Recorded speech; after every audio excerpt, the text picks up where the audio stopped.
Buenas tardes. Quiero invitarle a que abra su Biblia en Hechos 20:26. Hechos 20:26.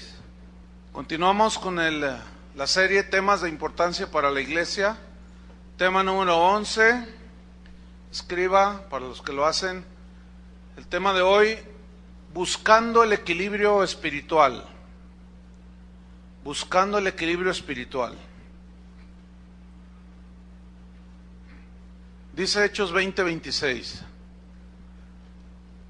Me sigue ahí, por favor.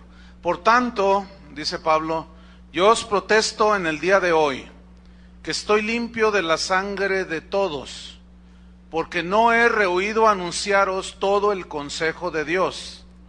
Por tanto, mirad por vosotros y por todo el rebaño en que el Espíritu Santo os ha puesto por obispos para apacentar la iglesia del Señor, la cual Él ganó con su propia sangre. Buscando el equilibrio espiritual. El ser humano es el único en la creación que tiende hacia el desequilibrio en todas las áreas de su vida. Es decir, que por naturaleza los seres humanos tendemos a los extremos, al desequilibrio, al desbalance. Y se supone que somos los seres más inteligentes del universo. Y este desequilibrio que tenemos los seres humanos se demuestra en todas las áreas de nuestra vida. Por ejemplo, en la alimentación somos tan desequilibrados. Bueno, aquí en México ya tenemos el primer lugar en obesidad infantil. En lo económico, el mundo es un caos económico porque hay mucho desequilibrio en la cuestión de manejar las finanzas. La gente gasta más de lo que gana y eso es un desequilibrio, y es obvio que entras en deuda. En las decisiones que tomamos somos muy extremosos, las tomamos basados en mi enojo o en mi superfe, y somos muy desequilibrados. En los juicios que hacemos nos faltan elementos y siempre tenemos esa tendencia a hacerlo hacia los extremos. El ser humano por naturaleza es emocional. Entonces muchas de nuestras decisiones que los tomamos basados en nuestras emociones, de que si siento y no siento. Entonces nos metemos en problemas porque tomamos esas decisiones basados en extremos, no en un equilibrio, no en un balance. El cristianismo de hoy entonces también se distingue por el desequilibrio que hay en muchas áreas dentro de la iglesia cristiana en general. Como seres imperfectos que somos, nuestra naturaleza, nuestra tendencia es siempre a irnos hacia un extremo. Y podemos ver que todo lo que el ser humano toca lo desequilibra. Todo. Y lo espiritual no es la excepción. El hombre ha tocado la armonía y el equilibrio de la naturaleza y ahora se nos invita a apagar una hora los foquitos, que para hacer descansar a la madre tierra y no sé cuánta cosa. ¿Y todo por qué? Porque somos bien desequilibrados. Hemos perdido el desequilibrio, el pecado nos ha desequilibrado, pero cuando venimos a Cristo, la armonía que produce el arrepentimiento, la armonía que produce con Dios, dice que justificados por la fe tenemos paz. Entonces comenzamos a entrar en un balance, comenzamos a tomar decisiones más acertadas, más equilibradas. La familia comenzamos a administrarla de una manera más centrada. Pero el proceso de encontrar balance y equilibrio en todas nuestras áreas es largo, ¿sí? No se da de la noche a la mañana. Por esa razón, San Pablo, en cuanto a lo espiritual, que luego primero lo espiritual y luego se refleja en lo natural, Pablo nos dejó en estas escrituras de Hechos 20:26, si quieren tener ahí su Biblia abierta, aquí en estas escrituras Pablo nos dejó muy claro el principio del equilibrio espiritual. El principio del equilibrio espiritual es fundamental que como cristianos alcancemos y tengamos un equilibrio, un balance espiritual. Vamos a estudiar Hechos 20:26.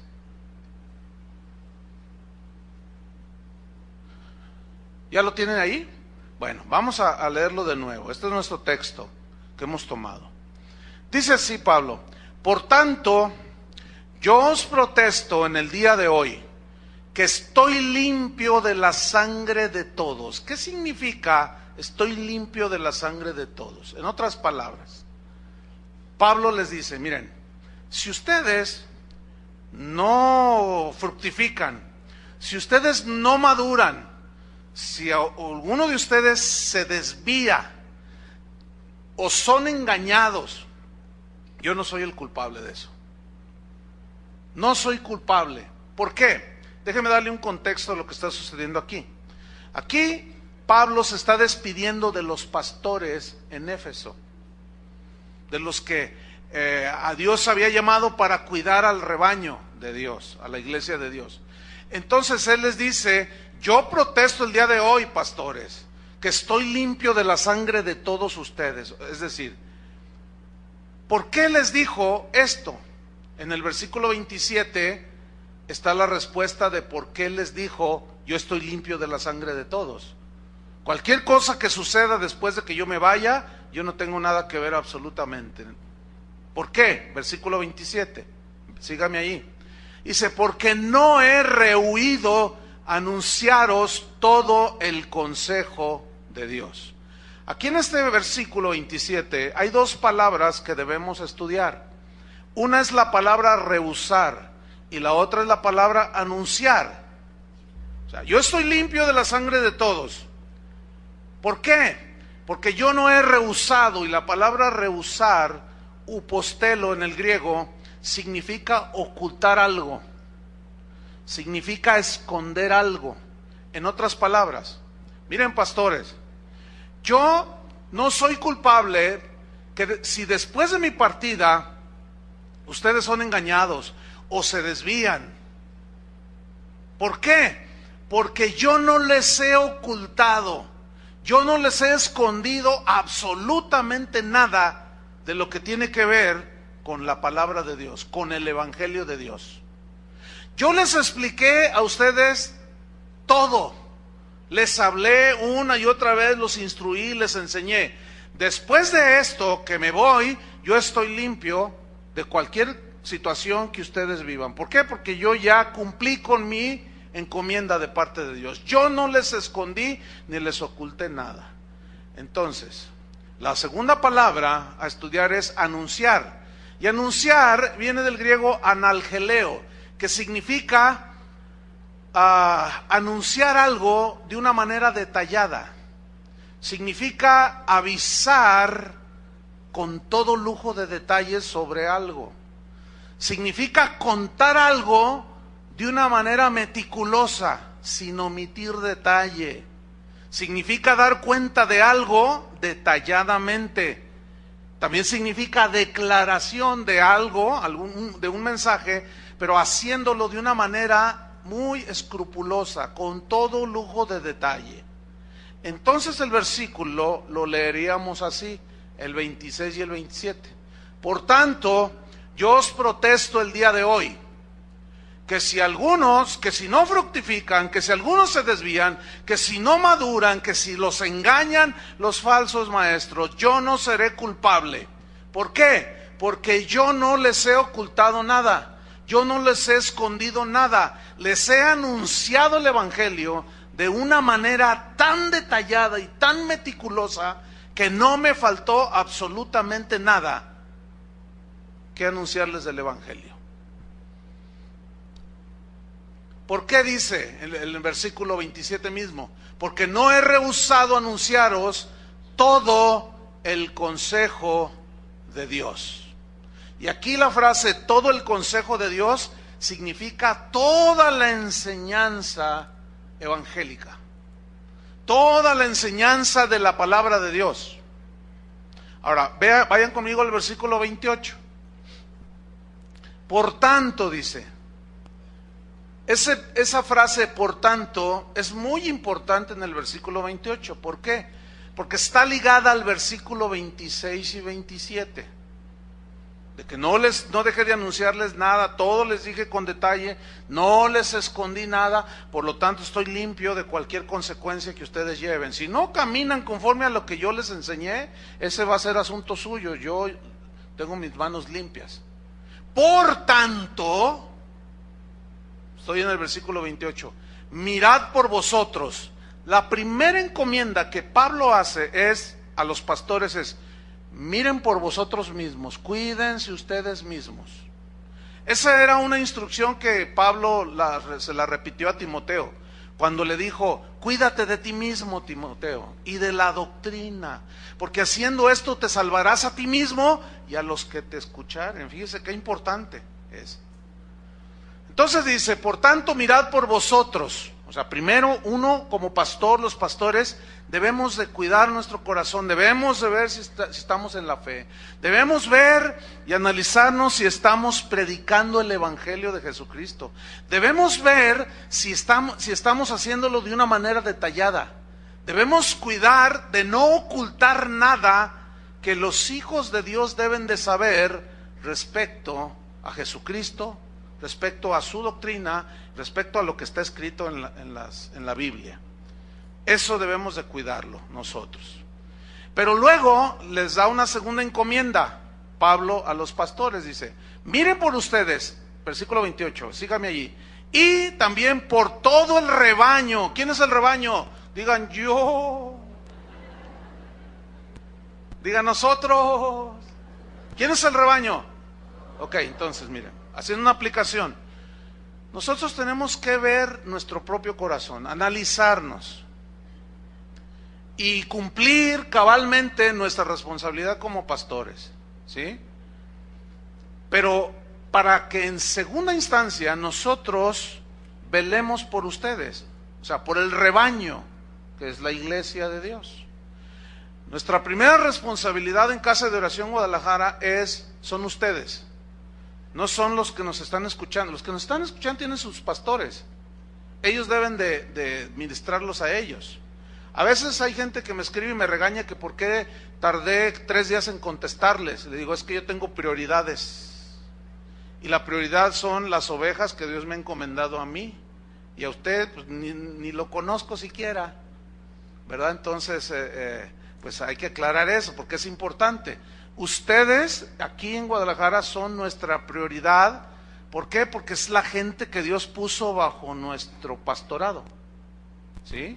El rebaño, dicen que el Espíritu Santo os ha puesto por obispos. La palabra obispo en el griego significa cuidador, alguien que sobrevé, que cuida el rebaño, qué le falta, si está enfermo, qué alimento necesita.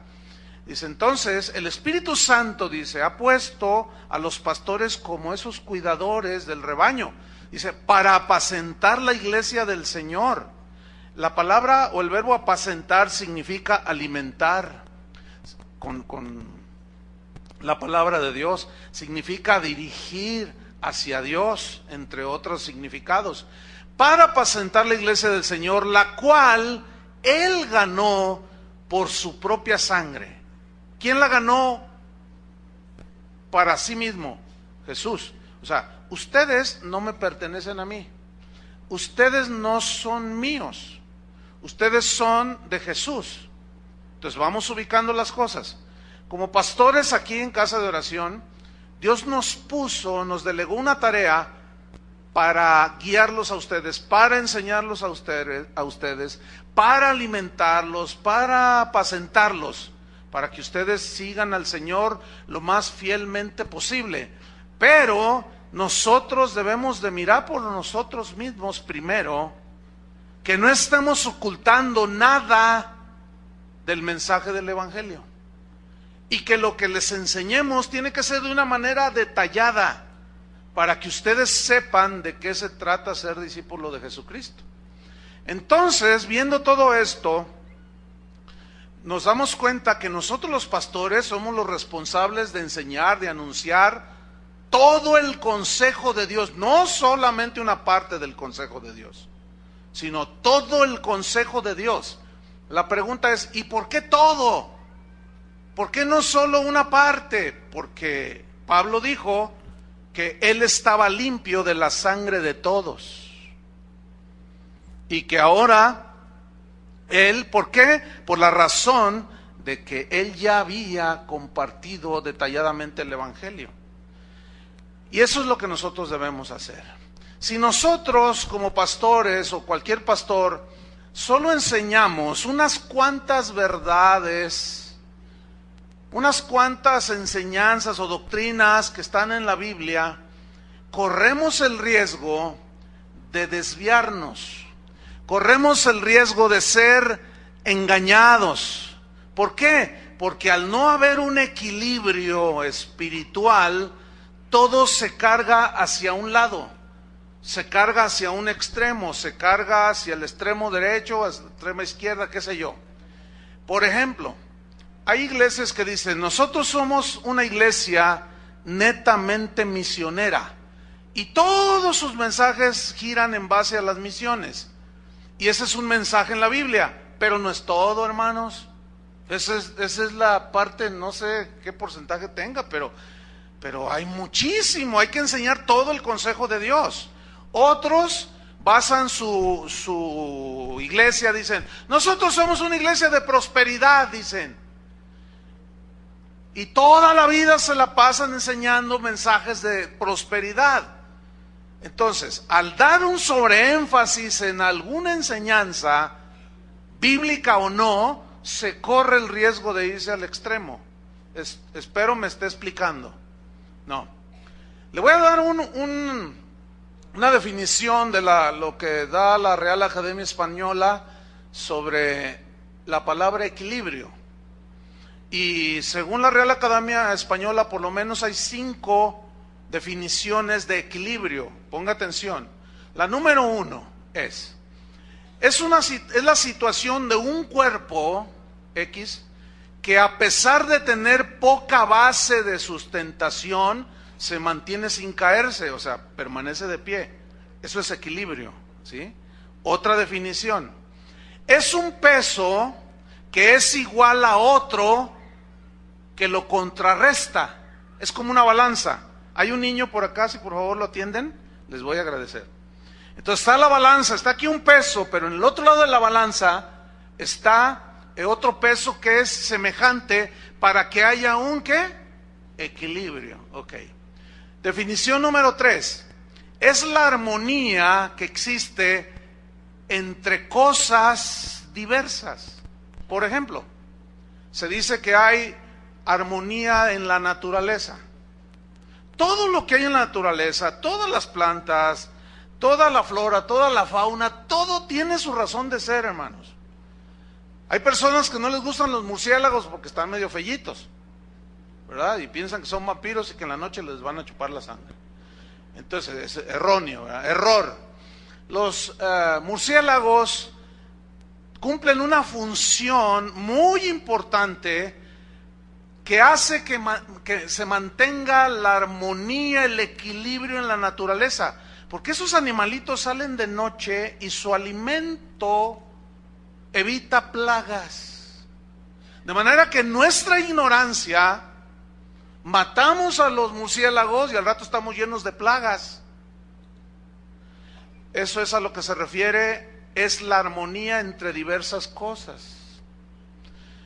Cuarta definición: ecuanimidad, mesura, sensatez en los actos, sensatez y equilibrio en los juicios.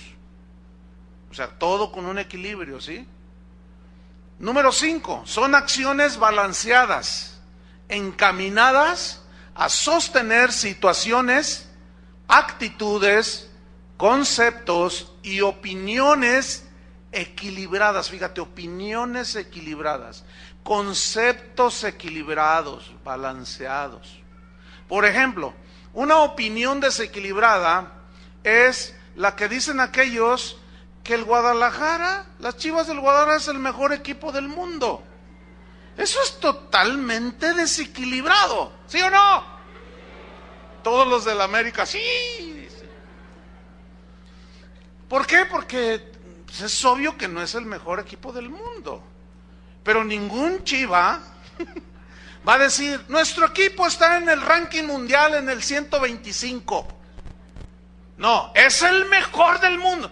Entonces tu opinión, mi estimado señor Chiva, es totalmente desequilibrada, es desbalanceada, no es objetiva. Por lo tanto, pues la gente que te oiga decir eso va a decir, este tipo está loco o está desequilibrado mental, porque pues no, es obvio que el Atlas es el primero. No, por supuesto. Donde quiera que voy me dicen, haremos las Chivas. ¿Y por qué me dices eso? Ah, porque usted le va al Atlas. ¿Y quién te dijo? No, lo que pasa es para que haya equilibrio. A ver. Entonces, en lo espiritual, pues también hay mucho desequilibrio. Si en todo lo que tocamos hay desequilibrio, en todo lo que nos involucramos o tiene que ver con nuestra vida, está lleno de desbalance y desequilibrio, lo espiritual no está exento. Pero en lo espiritual el desequilibrio viene cuando enseñamos solamente un aspecto de la verdad. Recuerden esto. Si se lo graban de memoria, es mejor. Una verdad bíblica, por ejemplo, díganme una verdad bíblica, cualquiera. ¿Alguna doctrina? La resurrección de Jesucristo, ¿cierto? Bueno, esa es una doctrina fundamental del cristianismo. Si nosotros solamente hablamos de la resurrección de Jesucristo y estamos hable y hable como nuestro tema de siempre, y hay un sobreénfasis, estamos descuidando otras áreas de la vida. Lo mismo puede ser el tema de la santidad, el tema del dinero, el tema de la segunda venida de Cristo, cualquier doctrina bíblica que se sobreenfatiza, y al enfatizar demasiado y separarnos de las demás verdades bíblicas, esa verdad, al ser tan extremadamente proclamada, nos puede llevar a un error. ¿Por qué? Les voy a explicar por qué. Porque las verdades en la Biblia todas deben de estar en una posición para tener equilibrio. ¿Entienden? Todo en su lugar. Hay doctrinas en la Biblia que son fundamentales, como la resurrección de Cristo, el nacimiento virginal de Cristo, etcétera. Son como la base, el fundamento. Y sobre ellas se basa y están edificadas las demás doctrinas, enseñanzas bíblicas. Entonces, para tener una vida cristiana balanceada, equilibrada, tenemos que enseñar todo el consejo de Dios. ¿Me explico? Por eso es importante enseñar la Biblia detalladamente. Yo tengo enseñando, junto con los pastores de Casa de Oración, 6 meses las parábolas de Jesús, todos los jueves. 6 meses, ya vamos en la parábola número 27 y 28. 6 meses, y todavía nos faltan otras 15, no sé. Y aún así, fíjate, no queremos ocultar nada al respecto. Y las desglosamos y las trabajamos y les damos el significado que tienen lo más acercado posible. ¿Para qué?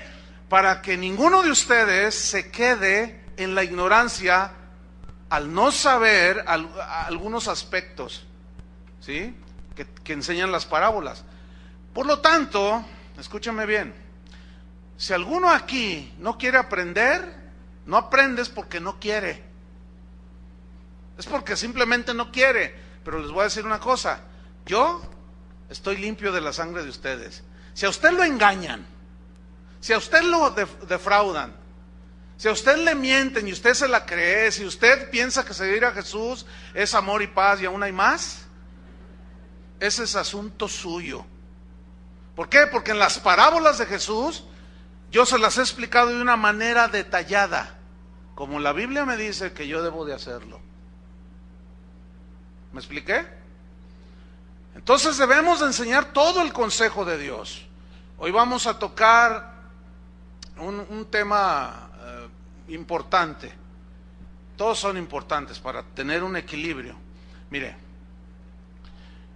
hay muchos excesos dentro del cristianismo. Por ejemplo, hay excesos en lo que tiene que ver con los dones espirituales. Por ejemplo, Dios, dice la Biblia, que Él reparte como Él quiere, a algunos les da dones de milagros. Esos son dones que Dios da a algunos, no a todos. Bueno, ese don de milagros, al ser sobreenfatizado, exagerado, sobreexhibido, se caen en extremos tan vergonzosos que rayan en lo fanático, ¿sí? Entonces los que están de este lado ven los excesos de los que creen en los dones del Espíritu Santo y dicen, no, eso es del diablo. No, los milagros son de Satanás. Entonces, los dos están mal. Tanto los que están en un exceso, que hacen un exhibicionismo aquí arriba en la plataforma, en un total desequilibrio del orden y de muchas cosas. Entonces, como algunos otros ven los excesos, entonces están de este lado, del otro extremo, y se quedan en el extremo, porque dicen, eso no es de Dios, y los dos están, por lo tanto, equivocados. Porque el hecho, escúchenme bien, de que haya excesos, no anula las verdades del Evangelio. Lo mismo puede pasar con el hablar en lenguas. Los excesos de que todos, parece ahí un manicomio, y así de esas, y entonces los que están de este lado dicen, ya nomás estos, ¿qué está diciendo? ¿Quién sabe qué estarán diciendo? Entonces dicen, no es de Dios, es del diablo. Repito, el hecho de que los de acá hagan excesos no anula las verdades del Evangelio.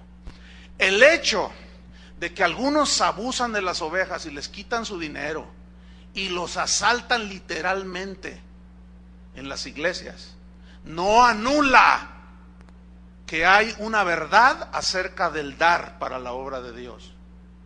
Y se van al otro extremo. Algunos que salieron de iglesias donde fueron abusados, les quitaron hasta los zapatos que traían, les quitaron desde la casa, el carro y todos los ahorros. Entonces, conocen un lado de la verdad, conocen para tener el equilibrio, y en lugar de equilibrarse van al otro lado. Primero les sacaron todo y luego ya están de este lado y ya no da nada. ¿Cómo está eso? O sea, porque tenemos esa tendencia al desequilibrio, hermanos. El ejemplo que voy a tocar es importante hacerlo. ¿Ha oído usted hablar sobre el ungido de Jehová? ¿Sí ha oído esa frase?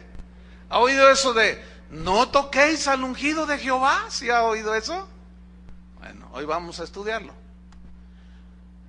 El abuso en esta enseñanza de no toquéis al ungido de Jehová, necesito que pongan mucha atención, no se vale dormirse, ¿ok?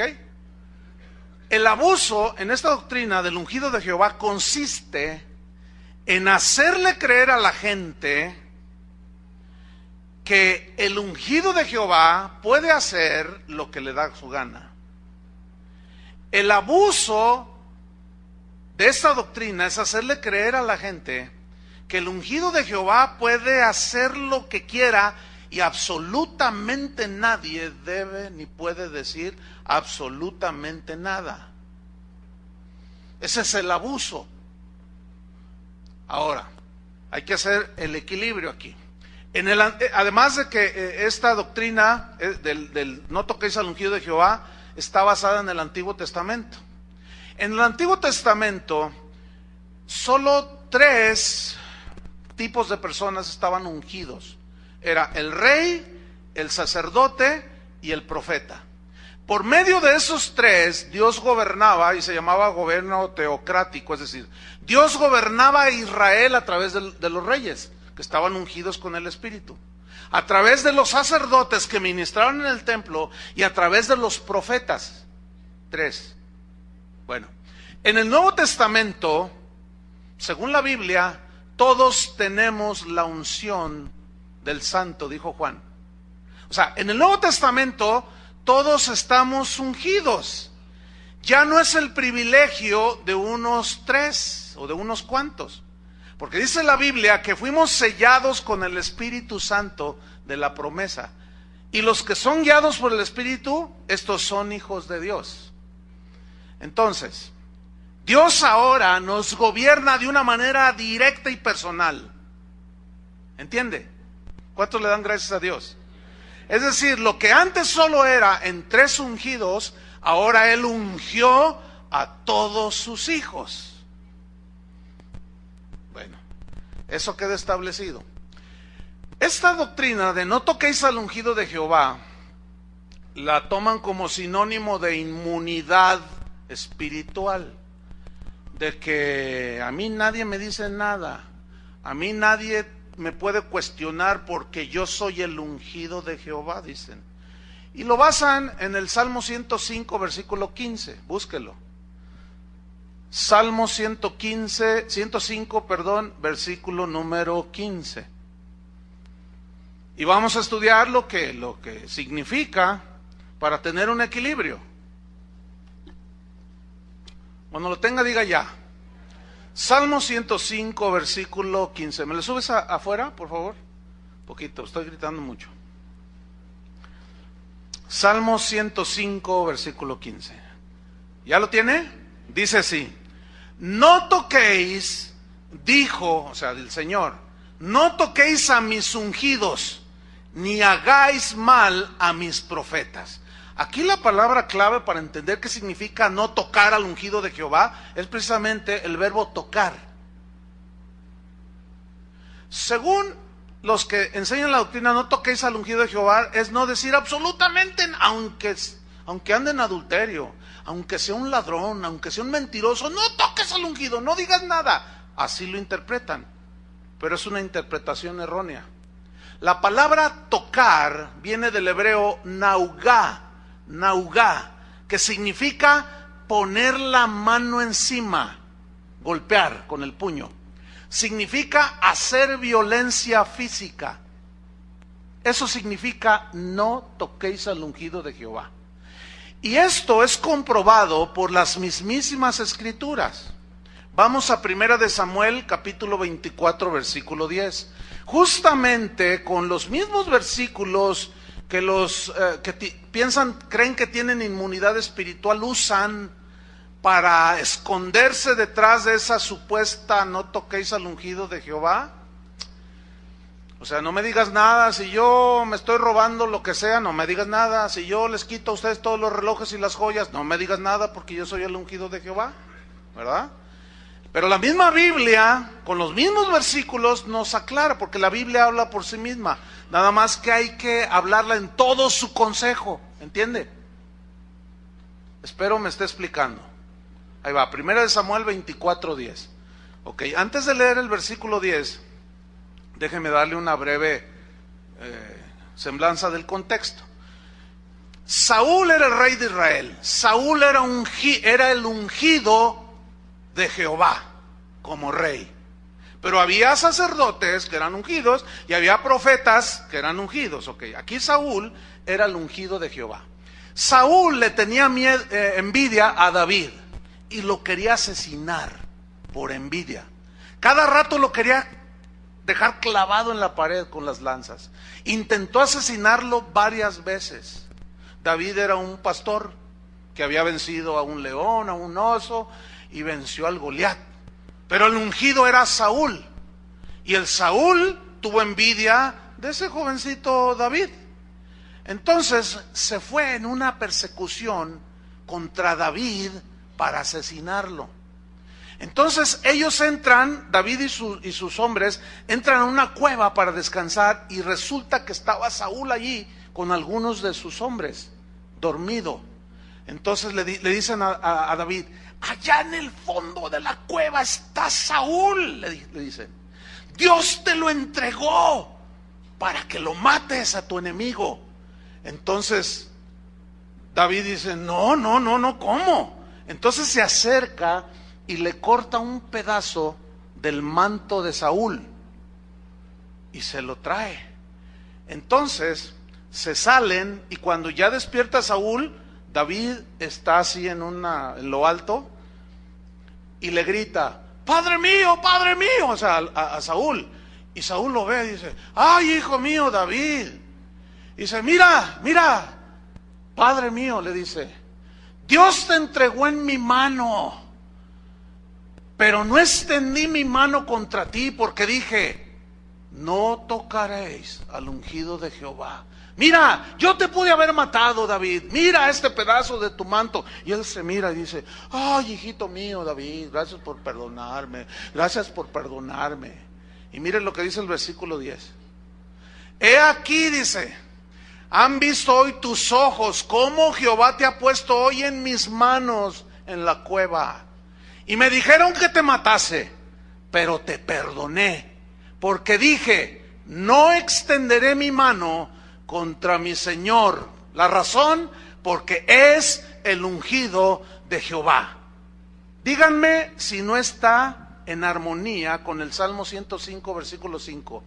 No tocaréis, no haréis violencia física al hombre de Dios. Ahí está. Capítulo 26, versículo 8. Esta es otra narración diferente, es otra oportunidad diferente para que, por medio de la cual David podía haber asesinado al ungido de Jehová, pero no lo hizo. Pero miren lo que sucede aquí. 1 Samuel 26, 8. Aquí es diferente, porque dice así: entonces dijo Abisai a David, hoy ha entregado Dios a tu enemigo en tu mano. Ahora pues, dice, déjame que le hiera con la lanza.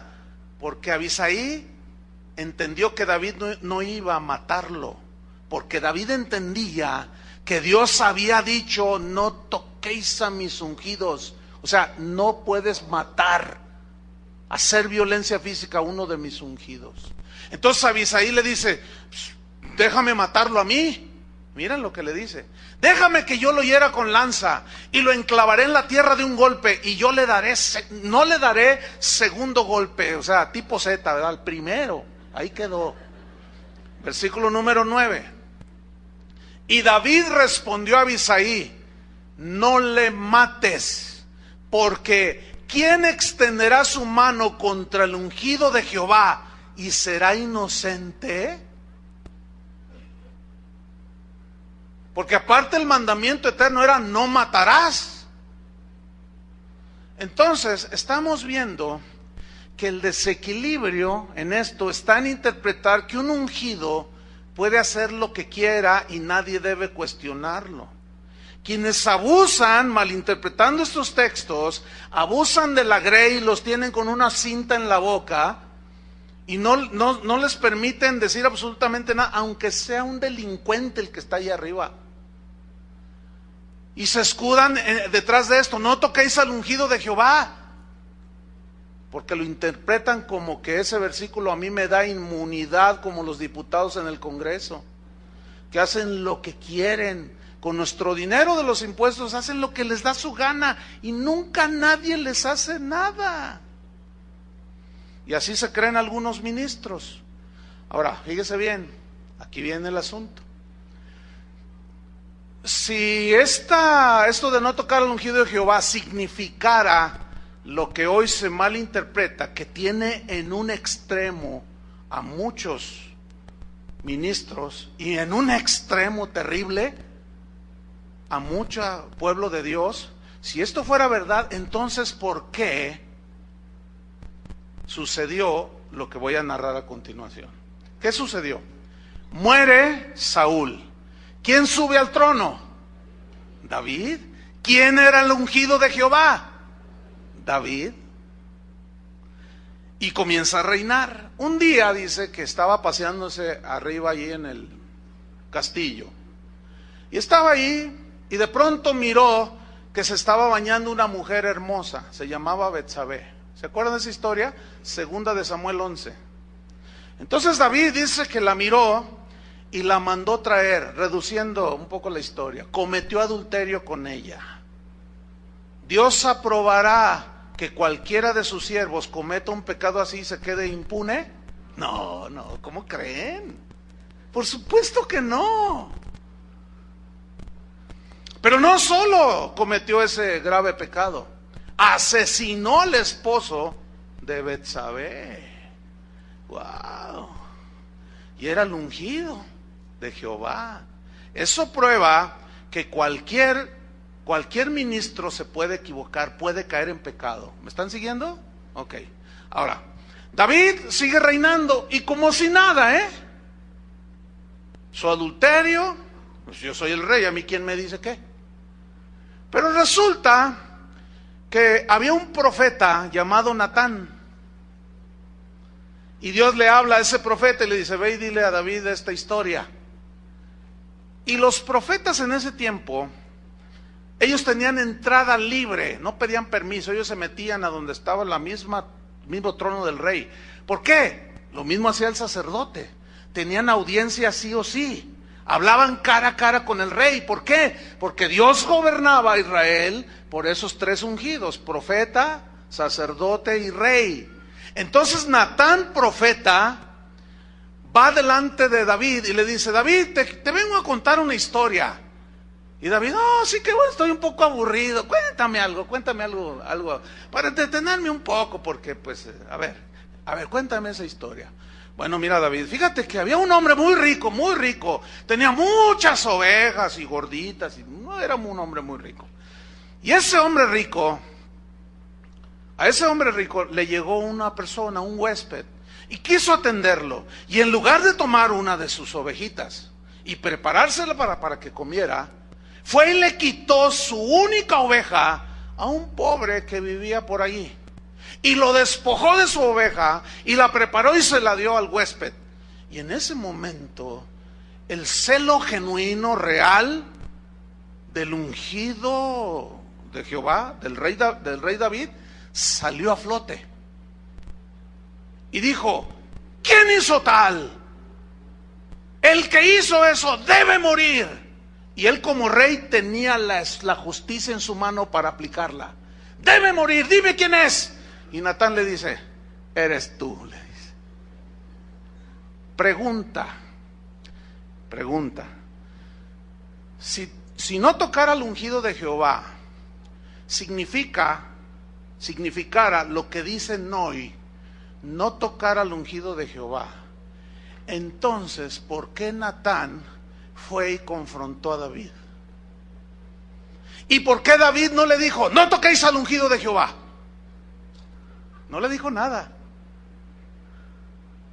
Me temo que están entendiendo, Si significara ese desequilibrio que dicen hoy algunos que se creen ungidos, que es, no digas nada aunque veas que yo mate, robe y haga lo que sea, están muy equivocados. Ahora, ¿quién enfrentó a David? Otro ungido, pero con un rango semejante. En el Nuevo Testamento, hermanos, la Biblia dice, contra un ministro, contra un pastor, contra un anciano, no admitas acusación, sino con 2 o 3 testigos. Esos testigos, se entiende, como dice Gálatas capítulo 6, versículo 1, si alguno fuere sorprendido en algún pecado, los espirituales, los que son espirituales, restauren al caído, considerándote a ti mismo, no sea que tú también seas tentado. Ahora se entiende que se sobreentiende que los más espirituales en una congregación, pues son los pastores, ¿no? Por algo Dios los puso como pastores en cualquier iglesia, así se entiende, según el patrón bíblico. Entonces, ¿quiénes son los que van a confrontar a otro pastor? Los pastores. ¿Me explico? Y aquí es donde se cometen los excesos y los abusos y la gente se va al otro lado de la balanza. Entonces, pongan atención porque aquí viene. ¿Cómo es que se ha ido al otro lado mucha gente? Por esto. Porque el conocimiento, como el que estás teniendo ahorita, para algunos ahorita se les está aclarando, otros ya sabían esto. Pero cuando un cristiano, en este punto que yo estoy tocando, empieza a tener conocimiento de que un siervo de Dios no es intocable, entonces dicen, esto ha producido que se vayan al otro extremo. Se lo voy a ilustrar con esto. ¿Cómo es que se van al otro extremo? Dicen, entonces como es intocable, bueno, ¿y usted qué? Le dicen a los pastores, ¿y usted qué? ¿Cómo que qué? Sí, ¿usted qué? ¿Quién es para disciplinarme a mí? Entonces, antes, en el otro extremo, no, ni los volteabas a ver. Y ahora acá, te le paras tú a tú. Dices, somos iguales. Y usted no es intocable, ¿eh? Y usted también falla, y usted esto y lo otro. Entonces, ya estás en el otro extremo. Les voy a dar el equilibrio para que lo entiendan, lo aprendan. Con estos ejemplos. Felipe Calderón. ¿Quién es Felipe Calderón? Presidente de México. Ok. Él como ser humano, simple ser humano, ¿es igual que tú y yo delante de Dios? Bueno, pues hasta el que se está durmiendo responde. Eso es bien obvio, puro sentido común. Delante de Dios, quien sea, somos iguales. Pero escúcheme bien, en cuanto a responsabilidad e investidura, ¿somos iguales? Cualquiera puede entenderlo, cualquiera puede entenderlo. A ver, ¿quién de ustedes mañana sale rumbo a Los Ángeles y le habla al presidente Obama? Presidente Obama, mañana voy a ir a Los Ángeles y será bienvenido Pancho González. ¿Y quién de ustedes llega a los Estados Unidos y son recibidos con el ejército de los Estados Unidos?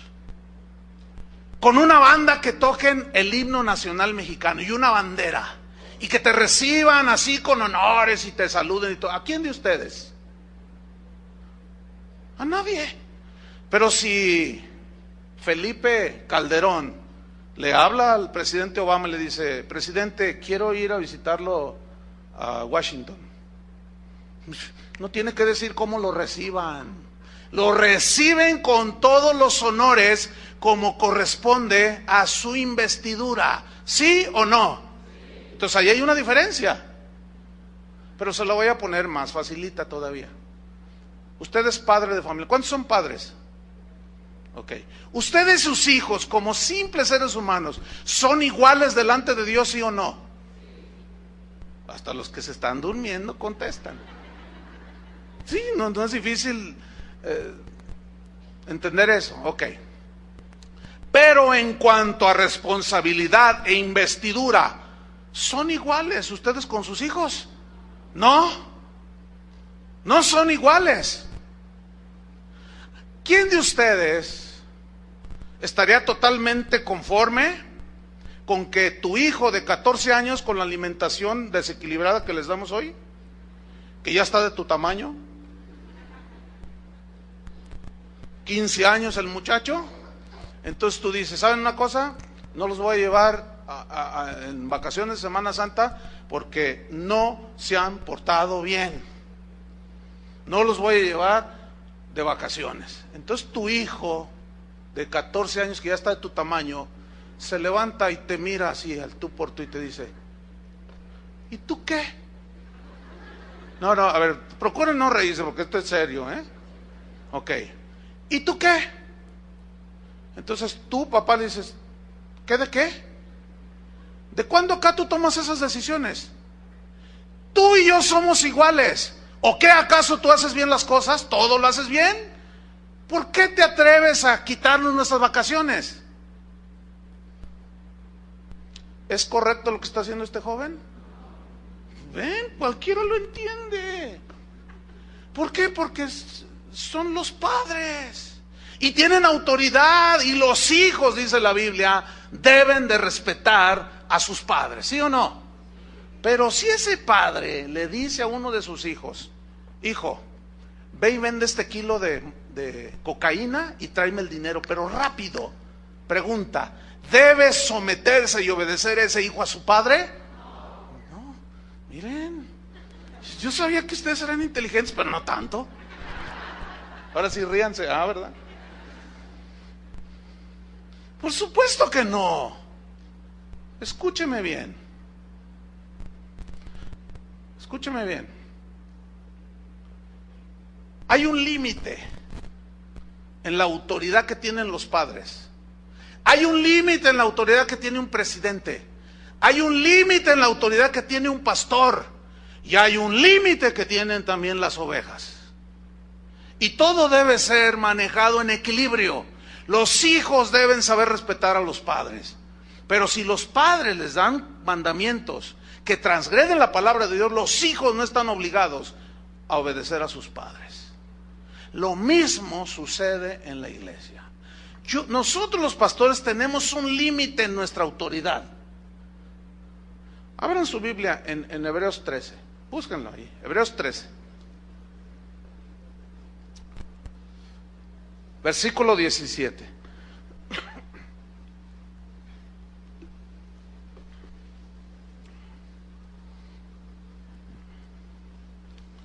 Hebreos 13, 17. Dice así: obedeced a vuestros pastores. ¿Qué dice? Ok, les pregunto, ¿para quién es ese mandamiento? ¿Para mí o para ustedes? En este caso, díganlo fuerte. Para ustedes, no es para mí. Ahora, ¿qué dice allí? Obedeced a vuestros pastores. Ok, ese obedecer, les pregunto, ¿es con los ojos cerrados? Por supuesto que no. Ese obedecer a vuestros pastores como ustedes hacia mí, ¿es incondicionalmente? No. Hay un límite, hermanos.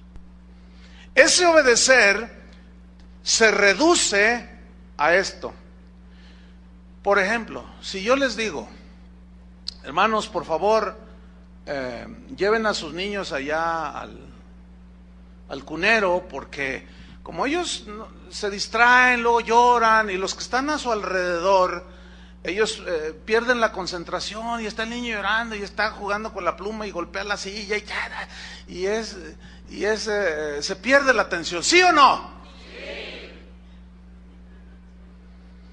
Bueno, si yo les digo: por favor, hermanos, obedezcan, ¿qué tienen que hacer? ¿Y por qué no lo hacen?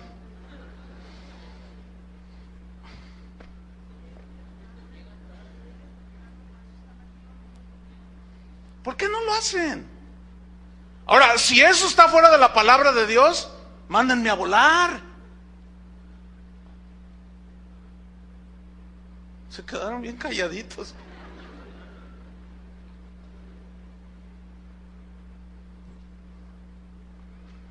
Lleguen temprano, hermanos, porque miren, esta es una iglesia, Dios es un Dios de orden. Lleguen temprano, por favor, y les da uno la explicación. ¿Está dentro de del parámetro de la obediencia? Si alguien viene y me dice: pastor, un matrimonio, pues me ofendió mi marido, entonces yo le digo al marido: pídele perdón. ¿Y yo por qué le voy a pedir perdón? Espérame. ¿Qué no dice la Biblia? Obedeced a vuestros pastores. Si yo le digo: perdona a tu esposa, escúchenme bien, porque hay unos cabezones, así con todas las letras, cabezones. ¿Y usted quién es para decirme lo que tengo que hacer? Soy tu pastor. ¿Verdad? ¿Y por qué no obedecen? Pero ¿qué si viniera uno y me dijera: pastor, ¿sabe qué? Anoche le tengo que decir, le puse una golpiza a mi esposa y le pegué con el puño cerrado. Quise hacerlo con el puño abierto, pero le pegué con el puño cerrado. ¿Y cómo la dejaste, oye? No, pues está toda así moreteada. Tengo miedo que me vaya a denunciar allí al DIF. Hijo, ¿sabes una cosa? Se lo merecía tu esposa. Hasta a mí me harta tu mujer. Mira, es más, te voy a decir algo, para la otra dile, y va por el pastor. Es que es bien fácil, hermanos. Yo estoy apelando al puro sentido común, ni siquiera al discernimiento espiritual. O sea, se las estoy poniendo bien sencillita. Pregunta: si yo le dijera eso a alguien, a un hombre que golpeó a su esposa, que le diera una de mi parte, ¿me tiene que obedecer el cabezón este? Pues les aseguro que algunos lo harían, porque son tan cabezones que no saben diferenciar, son tan desequilibrados.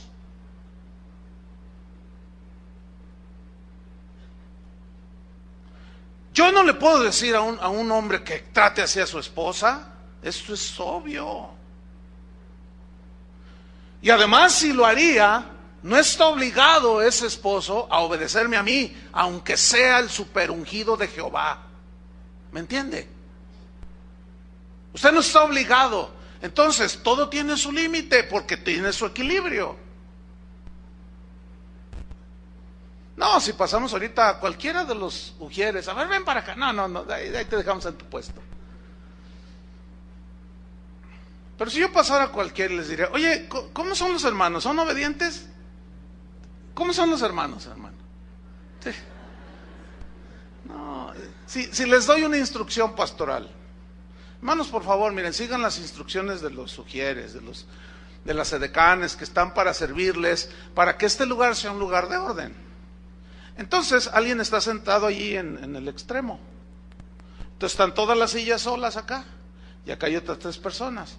Entonces, llega el ujier y le dice, hermano, ¿me hace un favor? Por favor, ¿se puede recorrer hacia el centro? Para que no le estén molestando que pase la gente para ocupar las sillas.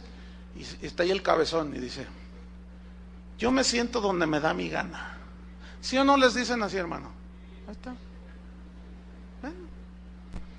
Si yo les doy una instrucción así, ¿por qué no obedecen? ¿Qué pasó? Pues no, que muy cristianos. Ya me los agarré.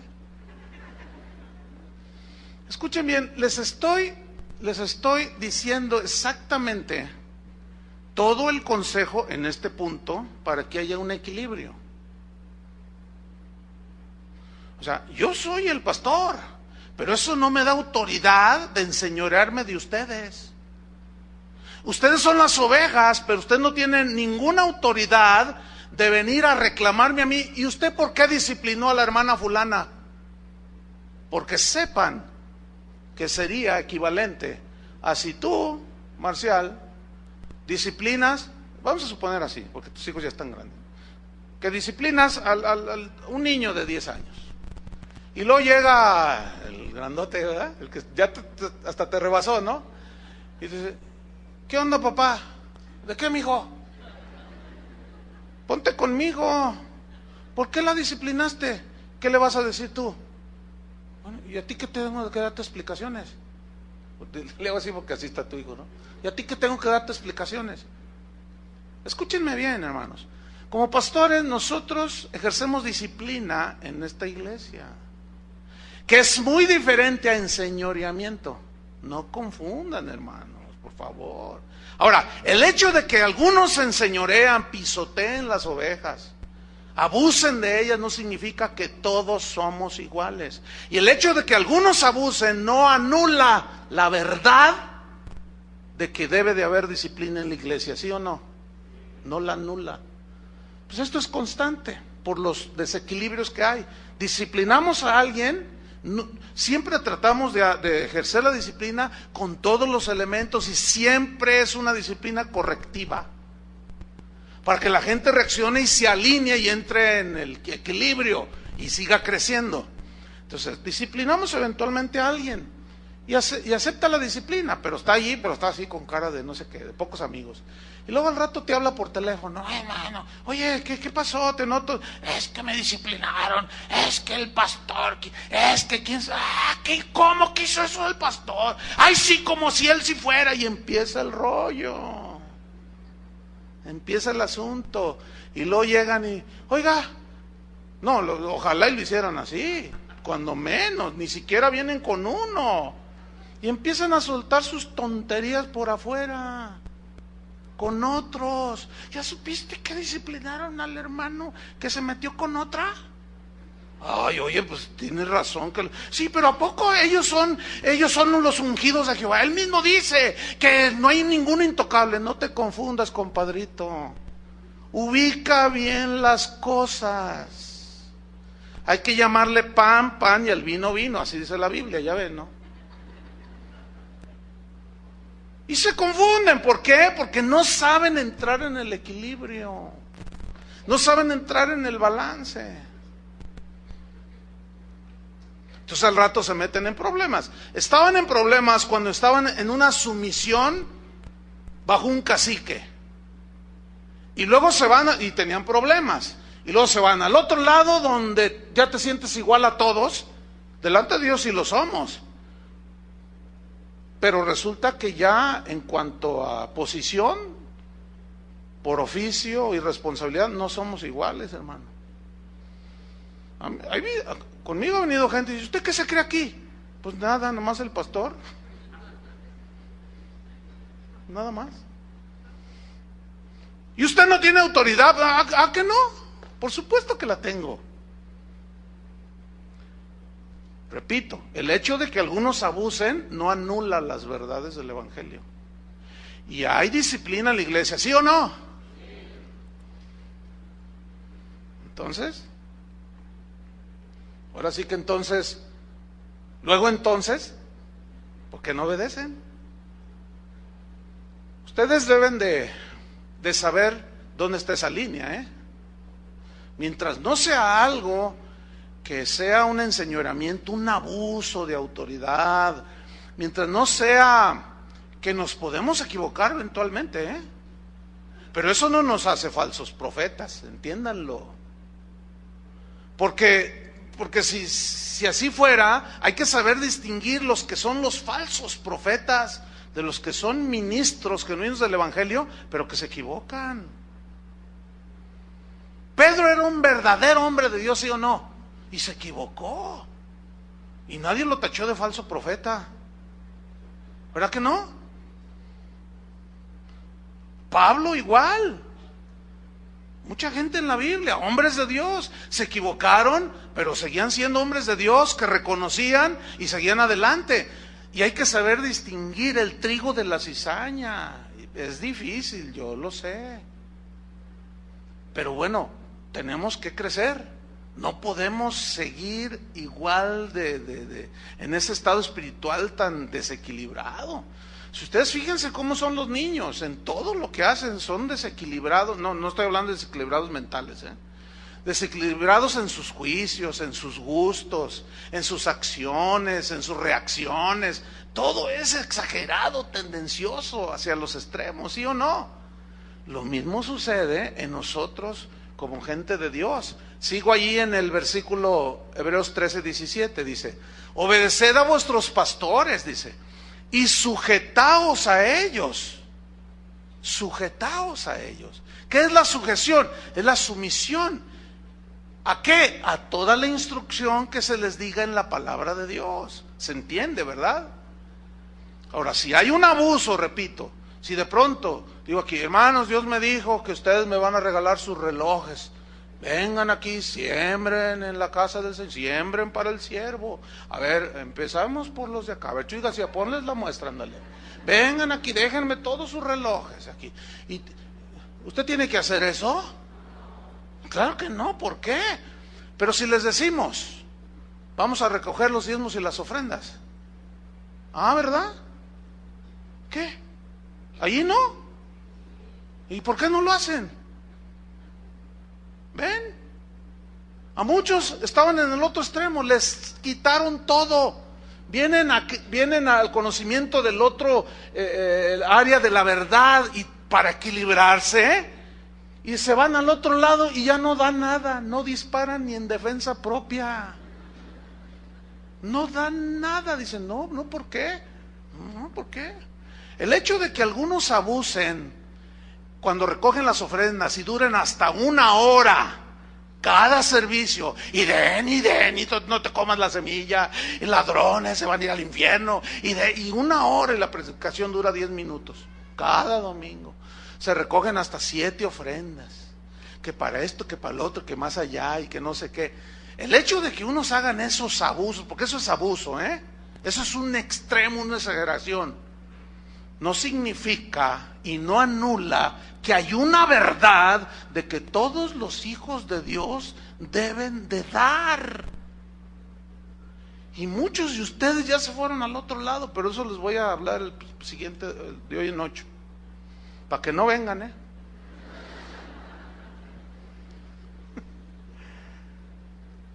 Sujetaos a ellos. ¿Por qué? Mira, vámonos sobre el final.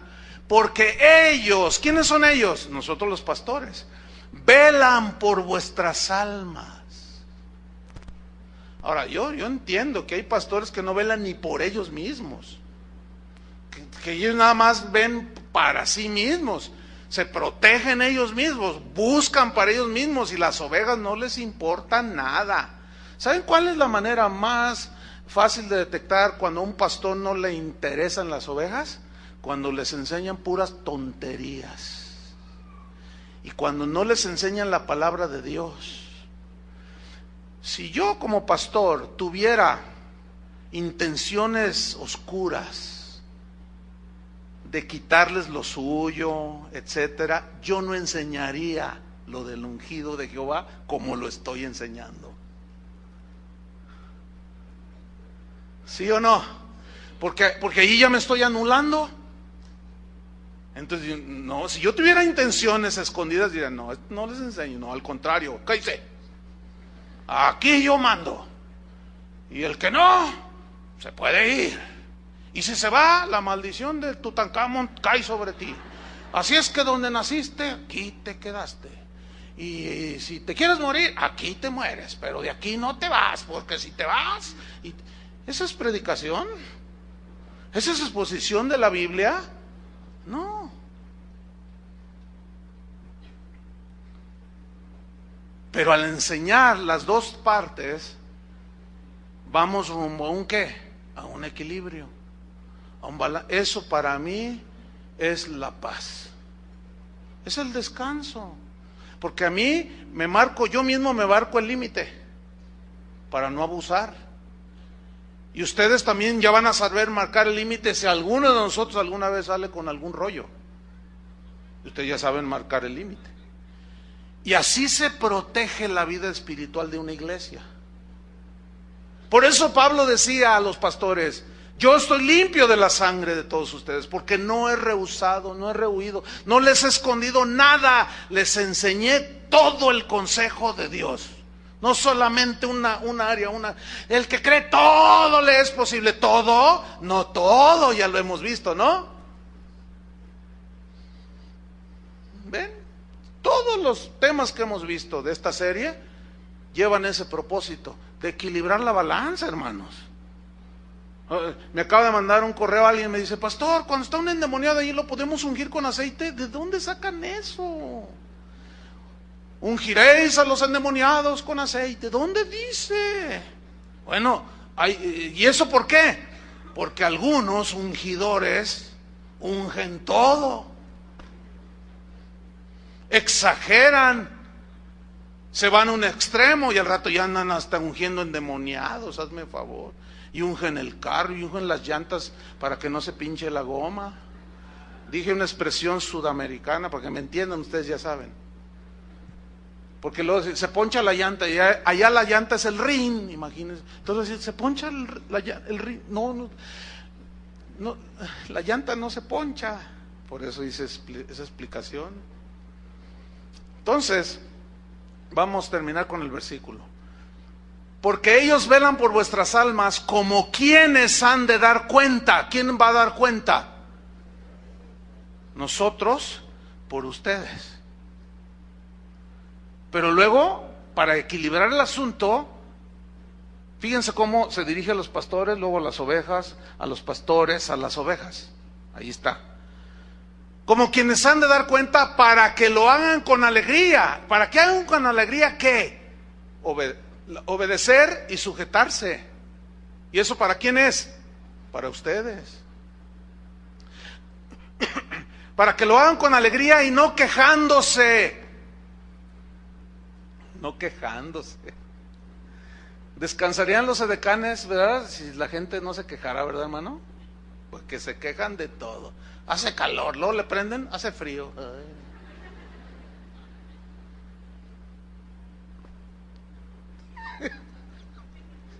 Bueno, así son los niños, pues. ¿Verdad que sí? Mira lo que termina diciendo el versículo. Porque esto no es provechoso. ¿Para quién no es provechoso estarse quejando y desobedecer? Para ustedes. Siempre y cuando nosotros los pastores estemos apacentándolos. Entonces, para que se dé esta armonía en una iglesia, debe haber ambas partes, para que haya armonía.